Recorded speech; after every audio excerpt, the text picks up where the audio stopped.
জেকফ্ৰুট চব্জি অৰ্থাৎ কঁঠালৰ আঞ্জা বনাবলৈ গৈ আছোঁ। আজি মই অলপ অভাৰ এক্টিং কৰি ল'লোঁ। ষ্টাৰ্টিং কৰাৰ আগতে ইয়াত কণবিলাহী লৈ লৈছোঁ, ভাজি লৈছোঁ। পিঁয়াজ বঢ়িয়াকৈ ইয়াত জিৰা ধনিয়াৰ গুড়া দিয়া হৈ গৈছে আৰু লগতে কণবিলাহীকেইটা ইয়াতে ঢালি দিলোঁ। অকণ জলকীয়াও দিয়া গৈছে, মই বেছি জ্বলা নাখাওঁ গতিকে ভাজি আছোঁ। হালধি নিমখ সোৱাদ অনুসাৰে দিব পাৰে, লগতে বঢ়িয়াকৈ ভাজি ল'ব।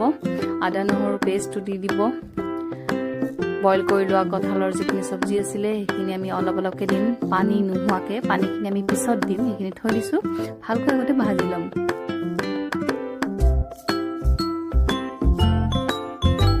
আমি ভাজি আছোঁ ভালকৈ। যেতিয়া ভজা হৈ যাব তেতিয়া আমি লাহেকৈ পানীটো পিছত দিম।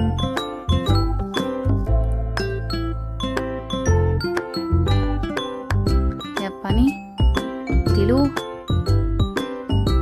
বঢ়িয়াকৈ পানী দিয়াৰ পিছত অলপ চব্জি টাইপৰ হৈছে, কিন্তু আমি আকৌ অলপ উতলিব দিব লাগিব, তাৰপিছত খাবলৈ ৰেডি।